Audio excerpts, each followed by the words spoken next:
Hey everybody, this is James from TeaDB. Today we have a special guest, as you can see. It's probably been about a year, because I remember we talked about World Tea Expo last time. Yeah. So you're here. Shar from Oolong Owl, by the way. In my parents' condo in Seattle, so we're not in our regular TeaDB sound studio, so I apologize for the sound. But today, what are we having? We have a white tea. It's this guy here. It's really leafy. Yeah. I probably think it was a... So you can see that takes up a huge amount of volume, but that's probably only a couple grams of leaf. I think this can is a 75 gram can. Yeah, that's a big can. What makes this one special, though, is it is from Myanmar, or Burma, or previously it was called. That's definitely the theme of World Tea Expo was border teas, because they were hella cheaper. Yeah. And this is wild picking. It's supposed to be old tree. They said it was a new crop, but when I taste it, I might drink a lot of white tea, that this is probably last year's. Mm-hmm. But you never know. And they also had some compressed into cakes. Yeah, too. the cake over there. Yeah. The white tea is the prize. So this was the best tea, one of the best teas I had at the expo. And that wasn't going to destroy the wallet completely. Yep. And so we got some big fluffy leaves. Yeah, like and this we can see here. This is like an 80 milliliter, and it's full. Yeah, no water in it yet. No. But I didn't give you a smell of that guy. That's just like the heated pot.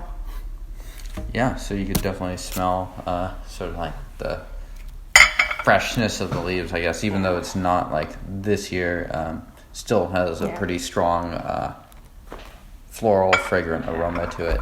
Okay, so I do use pots for white teas. Just it does a really good job, especially this thick-walled kind, because it just gives you like a really hot temperature. Ow. Yeah. Love burning. Too hot sometimes. Like ambitiously preheated. I don't rinse white teas. You generally don't need to. This out in the way. There we go. And I'd imagine something like this could get pretty straight to the point. As far as this one is different. Okay. It definitely, if we ride this for a while, you will definitely see the color. Like, it's actually pretty dark. Well, actually, I don't know. Your guy won't. Your chahai is a little funky. As it always is. All right, cheers. Cheers.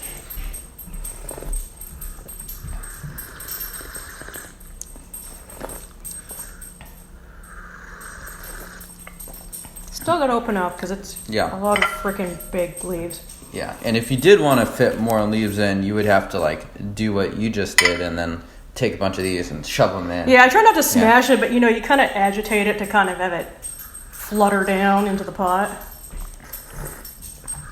So you don't want to smash it because it'll just get too bitter. But well, this one would be okay. Yeah, it's got that white tea like smoothness to it. Yeah, and I'm curious to see, you make it sound like this is one of the weaker infusions, so I'll be curious to see how it does. This is a tea that I've judged, I think it'll age like crazy well. Alright, we have infusion number 2 here. And what color would you expect sort of the range of this to go through? Is this It's pretty dark, actually. Okay. Not like aged tea crazy, what the hell did I just steep dark, but really dark for... And would this be like an acceptable tea to boil, or is that we're boiling right now. Okay. Or whatever residualness is going on there. Well, what about like tossing it into a pot, glass kettle and boiling? Oh yeah, I think this could be a candidate. Okay. Like it's not bitter. Right. Like because most people get kind of scared when you boil gong fu white tea. But this is still going.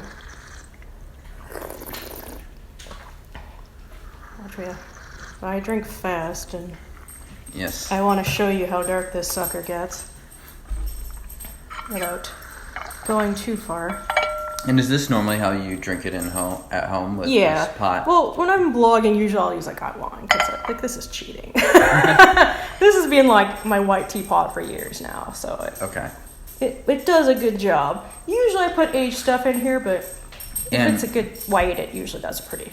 And it maintains heat pretty well. Yeah, this guy is burning the shit out of me. Yeah, I'm like literally watching as like a little bit of water drips out. I'm like, not on my fingers at least. That's also why I brought my pot, because I already used to get it to Shibo, and that thing just burns. Well, even though you're pushing it pretty good, where there's no bitterness or astringency to the tea. It's a little bit fruity. I enjoy the thickness of it too. I was having tea when I first tried this tea at the expo. I was with Lazy Literass, and he was like, "This tastes like a gushu. It's like really thick." And this is definitely set aside from different white teas because of that thickness on it. Interesting. And how do you think this tea stands out from other sort of white teas that might have like a similar profile? I think, it's really thick, which is different. It definitely, later we go, the more darker it gets. So I think this definitely stands out for being an ager. It doesn't have that strange hay note, though usually a hay note you might taste more like a year or two on it. But I guess that's my question. I'm not sure if this, like, I thought it would taste more fresher and brighter if it was this year's crop. Right. So that's why I think it's last year's. But it doesn't have that hay note. That makes sense. Yeah. And how do you store these teas? Like, do you just store them in this, or? Yeah, right now it's just in this, which is just like a bag. I do my whites airtight. It is a bit of a kind of people discussion, because storing white teas is still new. Yeah. No one really knows what they're doing. It's not the same thing as storing pu'er tea. Yeah. Like, I know Two Dog, he said that he stores it like pu'er, but he also has better storage than us, because, we have cold ass. Yeah. Well, I wonder, storage. maybe cold storage might end up being better. I don't know. Yeah. I did try, like, I have 2 white cakes from, I think, the White Tea's Old Whitey. I crocked one, I sealed one, and in about a year of crocking that one, it lost a lot of aroma. Okay. So I was like, and the sealed one, like, smelled better. Age-wise, they were about the same, just one was losing its aroma. Come to think of it, I do have an Old Whitey, and I think it's just in one of my bins with the pu'er. So, it's going to be, it's going to at least smell a lot like pu'er by the time I try it. Yeah, because I think the example is, I actually threw a white tea, a Moonlight White. Before I knew any better, I threw it in with my raw pu'er. Because sometimes they label those as pu'er for some freaking reason. Yeah. And it's a 2011, and after a few years, it tastes like it accelerated aged. So it's like almost like a black tea when you brew it. Oh, really? But you can definitely taste the pu'er in it, because it's sucked up with the smell. Like, especially the aroma, I'm guessing. Yeah. Because, like, you know how your pomodoro smells? Yeah. It tastes like that. Yeah. The storage affected it. So, maybe if you're ambitious, you got a lot of white tea, you can probably pomodoro it. I'd definitely watch it. Yeah. And also probably be careful if you're storing Fujian there. Don't want to. Don't want to get some yellow golden flowers on your white tea. That would be some strange tasting tea. And I think I'm also kind of dicey with white tea, because, like, this guy's expensive. Like, I'm probably gonna seal it, because well, and I mean, like, it comes in a container like this. Yeah. Well, it's expensive. It's, like, actually not as bad. Like, I paid like $55 for 75 grams. So expensive end. Expensive end, but I think it tastes a bit more expensive than that if I was going to buy it from other vendors. It's very smooth. I think this could go for a while too. Oh yeah. Like this guy. Yeah. Like, I can run this guy for a while, which is also a little uncommon for whites as well this young. Like, another really good white I've had for this year is Essence of Tea's Secret Forest White. Okay. That one is, green as hell looking. It doesn't taste straw-like, but it's also more floral, fruity, and punchy. But it doesn't steep as long as this guy. So this one just kind of keeps going. Is that, what sort of white tea is that? Does it look sort of similar? Yeah, similar. There's also another Secret Forest. Wild picking, big, chunky, twisted. And it's kind of hard to know what to make of all that. I mean, I guess Essence of Tea is probably harvesting in Yunnan, and this is in Myanmar, which is pretty close to Yunnan, just across the western border, I think. So, but definitely the appeal of border teas was high this year because of pricing. Okay. Like, everything I saw that was from Yunnan was just, oh god, no. Like, I think the best pour I had at the World Tea Expo was $300 for a 100-gram cake for 2018, and I was like, wow, no. And the next year's was not as much of a jump, but, like, there was, like, like vendors from Thailand, Laos, Vietnam, a lot of Indonesian teas this year. Yeah, and were they processing teas like mainly pu'er, or was it kind of like a variety? A lot of whites, actually. Because I think white is really good this year. Then white tea? White tea. Okay. Then there's a lot of like the usual suspects because they know like Western vendors are gonna like blacks and greens and stuff. Yeah, I mean, I guess white tea might be appealing in the sense that the processing is pretty simple. If you have the right weather for it, it's like, I mean, it's like it's a really gold color. Yeah, we probably have to reboil the water at some point to really push this guy. You smell it, it's still going. It's got plenty. And if anything, now it's fluffed back up.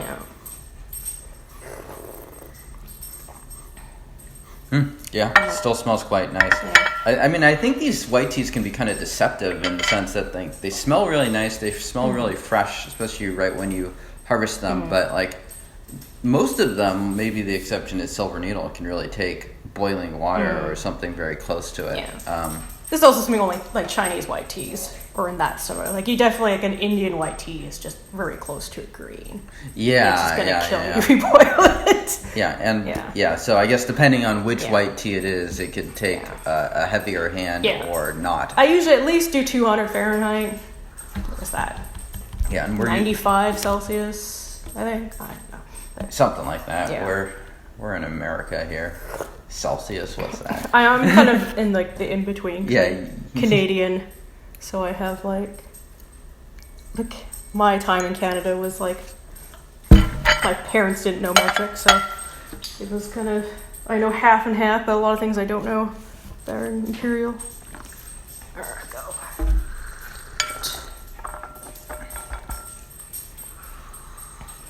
But definitely, I think we're gonna see a lot more border teas coming up, like intentionally border teas, because of the pricing. Right, and there's a lot of countries just like in that region, and I mean like the countries create the borders, so it's like and I think there's a lot of like, the tea enterprisey type people, like, because usually like Indonesia has made a lot of tea in the past, but they've mostly made like tea bag garbage. Now you're seeing a lot more that's actually the higher quality stuff, like we got like here. Right. That's for not commodity tea. We got people not making commodity tea anymore. Right, and I'd imagine the demand of it is mainly driven by the Chinese market or something like that. A place where there's a lot more demand for higher quality products than America. And I've heard, like, from, at least for Myanmar standards, the difficulty has been, it is cheaper there by a lot. Is it? Okay. But the difficulty is the logistics of it, of getting it out. Right. Yeah. Yeah. Even just it's like a civil war there, isn't it? Yeah, and then like I've heard like lack of roads. And stuff like that. So Civil war, lack of roads. There's a lot of legitimate reasons. Yeah, like you probably can't. You need a dirt bike or something. You got to pay for a guy to escort you. Yeah, or you got to know a guy to get out of there. Yeah. I believe this company is. I can't remember what company. They're somewhere in China. I'll update you in the links. Chinese company, but Myanmar tea. Yeah, all I have is Myanmar tea. Gotcha. Yeah, they mostly were selling this guy, the raw pu'er. They had a ripe pu'er, but the ripe pu'er was kind of meh. Definitely used like not as good materials for it. They also had a very strange stuffed ripe in some sort of lime. Huh. It wasn't an orange. It was definitely limey. Lime. I have not heard of very that green one yet. peel. Huh. Well, it sounds like this this operation is on the cutting edge of experimentation. Yeah, they were there last year, but I didn't actually notice them. But I think this year definitely has good tea. Okay. So a lot of interesting ones stand out. I think it was also / disappointment because World Tea Expo usually will attract a section of China, and this year was Hunan. Mm-hmm. So I'm like, oh dude, like all the mold, all the logs, all the funky stuff, that was not here this year. Huh. But you actually had better luck last year. Yeah, last year I had we brought on, and you guys can definitely go check out Char's post on the World Tea Expo and your haul. I feel like she does the best festival stuff things. And we did a video of the Fubrick as well. You definitely saw the funky. Yeah, we did that last year. That's right, and that was and that's sort of one of those bricks that in the past year or so it's really been passed around. You made a lot of samples, and a lot of different people have tried that same one. Right? Oh yeah, it's still going. So. Especially the more you tunnel into that thing, the more moldy it is. Yeah. Do you still like that tea? Yeah, I still love that tea. Yeah. It'll screw you up like real quick.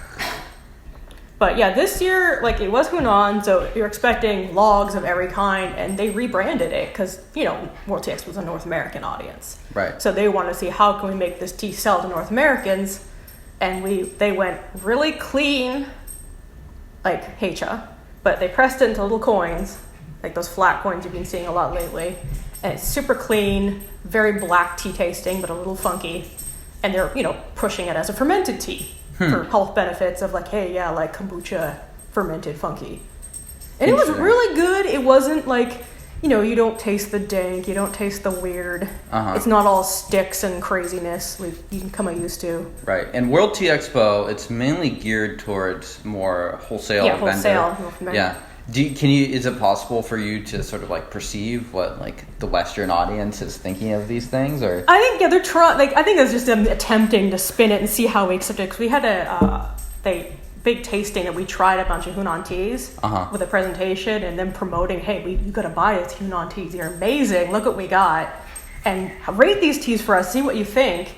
And they had a really good green. So we have reboiled the water as we properly should for a tea like this. And we're only using under 4 grams. I think it's 3 grams for an 80 milliliter. Right. So this tea is pretty impressive in terms of... I would have put more if it physically could take more. Right. Without smashing it. I'm not sure the timing on this one. So you were telling me that the World Tea Expo has a lot of sort of like Yunnan teas that are sort of packaged up. Like coin-wise. Yeah, so trying to market it North American. More. So kind of like the equivalent of like a mini tool for pu'er. Yeah, like one serving, you don't have to break anything, you don't need anything. Yeah, and for I think more drinkers with some experience like us, it's like I think we tend to be a little more skeptical towards things that are marketed towards that. How did you find the quality of those? Quality was actually pretty good. Okay. Yeah, it wasn't sticky. It wasn't funky storage. But it's not exciting either. Like we'd probably be like, oh yeah, if some friend gave it to us, it'd be a daily drinker. Right. They wouldn't be amazing. We wouldn't share it with our friends. Yeah. So I wonder if the good stuff is still being compressed into giant 2 kilogram monsters. Yeah, that you need like a chainsaw for. Yeah. The same company that makes the food brick also manufactures that same chainsaw. Yeah. I definitely see they're definitely trying to push pour more. Because the fermented thing is just the thing people like to hear about. Because this is going to be hot. Yeah. And I guess like it's difficult for me, and I'm guessing for you as well, just because like we're definitely not exactly the same as like that audience. Like that buys like, I mean like I enjoy kombucha, but it's not like that's like it's not a huge part of my identity as a tea drinker. To also it's kind of interesting too when you work with the World Tea Expo, and I talk to vendors, and they're like a lot of them are there to gauge the audience, also that wholesale buys. But when I was there, it was like sometimes I'd say, this is not going to do well in the North American audience, or this will do well in the North American audience. The way it tastes and like how it brews, do really well. And I think Yunnan represents kind of especially like the food bricks, because that's the most interesting thing to talk about as far as their fermented tea is like it's sort of like parts of that sound probably pretty unappealing to Westerners. Oh yeah, like I even have to warn people if they want to try it. I have to warn them. Okay, remember that they usually put like wheat or yeast into it to make it funky. Yeah, like so fermented's a good buzzword right now. Fungal maybe not so much. Although I've definitely seen food bricks described as fungal. Yeah. Golden flowers, maybe. Like you can spin it like, it's like blue cheese. But really, the taste of it's not crazy. No. And like the gluten part of it is also probably not great as far as the marketing goes. Like that audience, I think, probably has a disproportionate amount of gluten-free people. Yeah.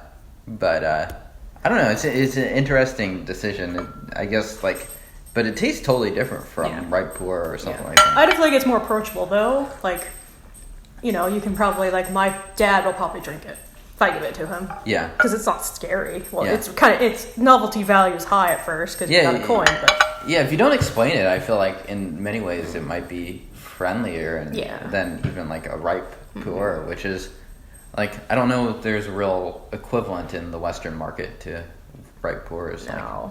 It's nothing like anything we drink. Yeah, like usually the dark stuff, like they're pushing black tea, they're pushing the really smoky black teas. Right. And the chais are usually doing, well, I think chai is not as popular as it used to be, but it's still popular. Yeah. Yeah. But over here from Western store market, they like green, they like black. Those are the two big ones.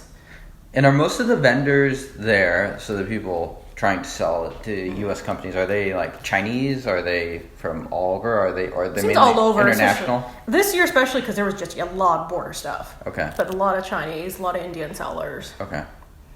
Because I had some really good white tea from Thailand. Mm-hmm. They also had like white or green and black. Okay. And then Indonesia had a lot as well. I think the only ones that were doing pu'er was that one Indian place that did pu'er. Uh-huh. Or I guess technically Haecha because it's not in Yunnan, but it was questionably done. But, you know, I think we're going to see a lot more people trying to make the dive and do funny things. Uh-huh. Interesting. I mean, the guy to talk to for weird border tea experimental stuff is Lazy Litteres's blog, he says. That's the guy if you want to go into that rabbit hole of crazy. Yeah, so non-pu'er Haecha. Yeah. And I think the tea's doing quite well after the reboil. I mean, we're probably like 7 or 8 in. Yeah. It's maintaining its thickness, its aroma. I mean, it's under 4 grams. So, that compares even well to a lot of pu'ers, I think, in terms of longevity. Let me push this one for a while to see. And I gotta say, if you brewed this in like a silver needle, I think it'd be a pretty big waste. It'd be very weak. You'd probably get like something dumb, like 35 brews out of it, but it would probably... White tea is one of those ones, like I think of all the teas that if you screw it up, it screws up hard. Like matcha is number 1. I think pu'er is up there. If you have a really bad pu'er, it is bad. Yeah. White tea's kind of up there. Like, I think a lot of Western market, we get a lot of bad white tea. Like, you get that stuff, you brew it, it has no flavor, it just tastes like straw. Yeah. And, you know, black teas, I think, are a pretty safe option. Yes, black tea is very safe. At least I thought they were safe until about an hour ago. When I inflict you with weird tea. Yeah. That's purely storage. Yeah. It's definitely like... I guess in the end, if you store your tea like bad, it's just not going to recover. Yeah, bad storage will ruin any tea. Oh, yeah. Anyways. But yeah, with white tea, we have a lot of bad white tea out there. Mm-hmm. So when you get a good one, it's like, wow, you can really notice the difference. And you can definitely see it when they see recommended steeping temperature things when they give you steep these really low, and you're like, wow, what's wrong with this tea? Yeah. Interesting. Another thing you can do too is how the leaves look. You got big honking leaves, not like lawnmower clipping. I could disasters. See that being a warning for a raw pu'er too. If someone is telling you to brew your raw pu'er at a really low temperature. Yeah. And how can you tell? Are there any cues? As someone that doesn't drink white tea very often, is there very many visual cues on these dry leaves? Something that's more quality. It's just usually if you see a lot of big stuff. Right. It's the usual stuff. It's not eaten to hell, confetti to little flitters on the end. I like seeing a bit of color variety, but as it gets older, you're going to see a bit less. Okay. And, it has a scent to it. That's usually, recognize the storage hasn't killed it. Right, okay. So partly the aroma. Yeah. Pretty much similar to pu'er or oolong. Uh-huh. You a lot of times just trust your smell. Of course you taste it too, and you brutalize, steep it, so you can test it to its limits. Right. And something like silver needle seems much easier to tell to the leaf quality, just because it's you get solid, non-broken leaves. You usually want to look, a lot of that fuzzy stuff. Yeah, but this actually kind of reminds me of Huang Pian. It's not all pretty. It can be, in fact, a little bit ugly in some ways. There's a little bit of stem in there, but not much stem. And did you write about this tea? Eventually. Maybe we'll time it out right. Okay. But yeah. And you have definitely written about both the World Tea Expo and the Portland. The Portland Expo is a recent one. Yeah, right. Yeah. And Northwest Tea Festival is in end of September, I believe. So that's another one. Yeah. Oh, that's soon. Yeah. I'm going to be presenting on aged white teas. Okay. Ooh, there you go. Again, I did the same thing last year, but I'll be using different teas this year. Probably.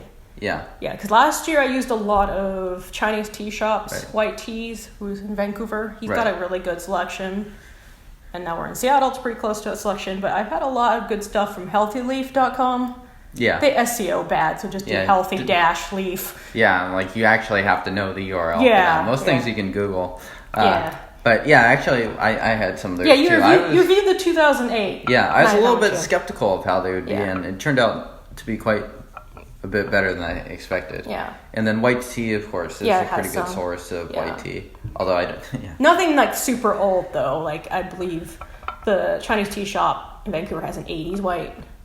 Okay. But that's like $24 for like a gram or like something very small. Let's see if this is going good. And I want to push that guy. And it's sort of become a real fad. I saw a graph of like the white tea prices for like cakes or whatever, and it's just going straight up. It is not dissimilar to pour. And I think it's definitely more. It's not as huge of a fad here. It seems more of a bigger fad in China. For sure. I think overall the market in the whole of North America probably has a pretty minor impact on what tea makers choose to make. I'm sure they don't mind selling to us. But I find really appeal with aged whites. Like if you like around 3 to 5 years, you got that sweet spot of it being really honey. Assuming nothing weird has happened to this tea. And then I think usually around 7 plus, usually or even 10 plus, you get that medicinal, thick, crazy, that like a taste that you usually would prefer. Because I'm giving you the 2000 white, and you quite like that one. And then it starts to brew like red. Yeah, it'll brew like red off the bat. You get like a lot of re-steeps out of it, and that's definitely the prime one. You put a chunk in the pot and you boil it and drink it. Yeah, it's almost like medicinal in a way.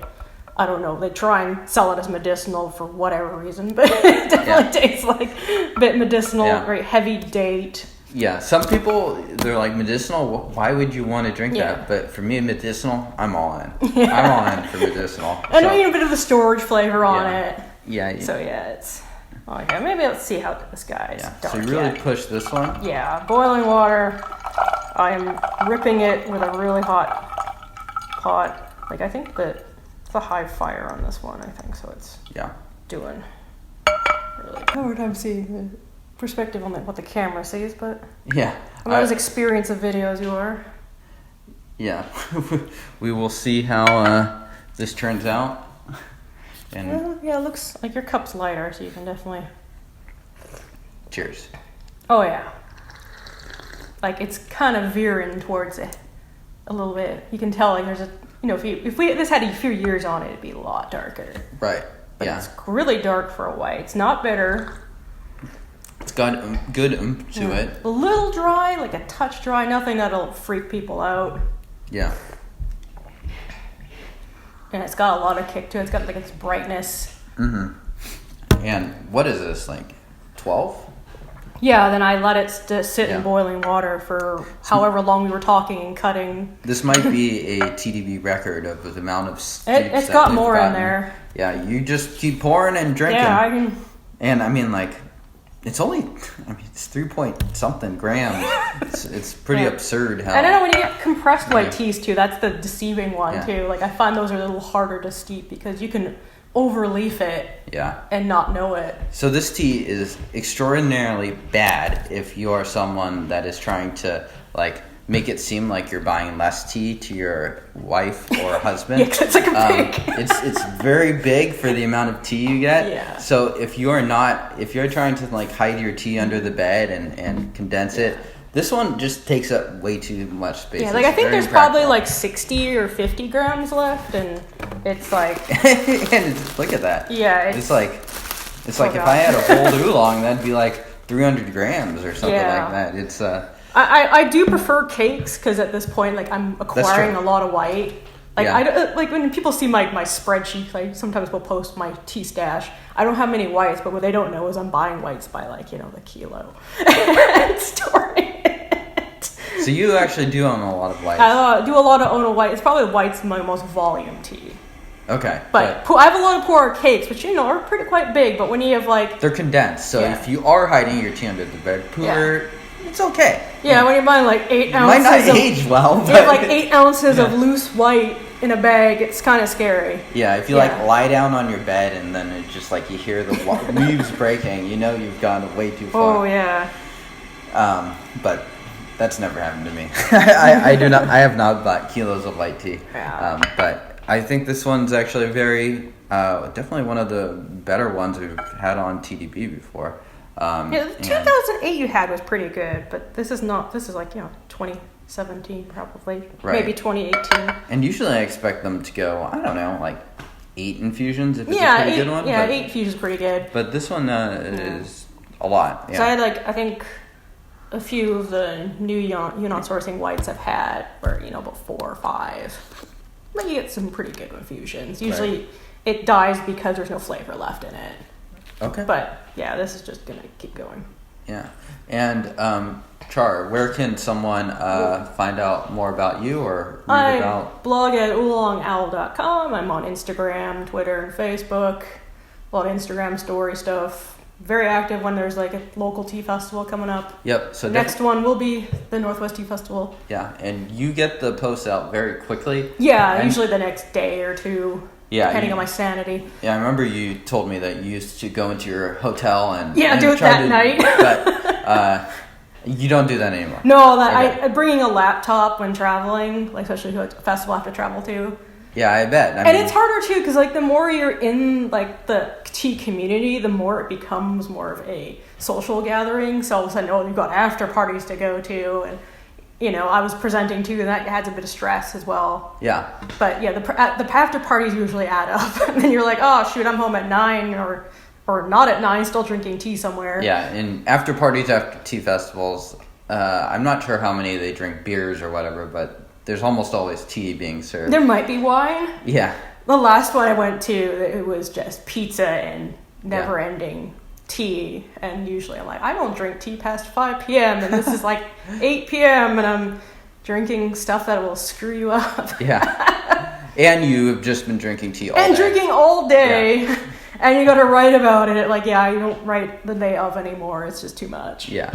So you can definitely check those posts out after the fact. Yeah. And if you are in the Seattle or Pacific Northwest area, you'll be at the Northwest Tea Festival. That is definitely, if you want to travel, I would say that is one of the better tea festivals to travel to. Yeah, it's a big festival. If you like pu'er, there's a lot of pu'er heavy hitters this season. Like I know Bana Tea is going to be there this year. Denong Tea is going to be this year. And Crimson Lotus is always there. Yeah. So you're going to have some good pu'er if you want to look for that. Something to look out for. I will also be there. I won't be doing any content or anything like that because I'm lazy. So I will just be going and hanging out. So if you do want to say hi and you are in the area, you should find either of us. And Phoenix Tea on Friday. That's another good one to go to. Yep. So if you're in this area, I'd say that Seattle probably, and I don't know, I mean, I haven't lived in other cities while I've been into tea, but Seattle's definitely a pretty good city for the tea scene. Like, Portland's interesting. Los Angeles is kind of not there. It's just sprawled. Yeah. Vancouver is interesting as well. But Seattle, we definitely have a big community. There's a lot of us. And people do get together, and it can be a little bit segmented at points, but it's overall good, and really everyone does come together for the Northwest Tea Festival. Yeah. So if you are here, please check that out, and thank you guys for tuning in, and I will see you all next time. Bye.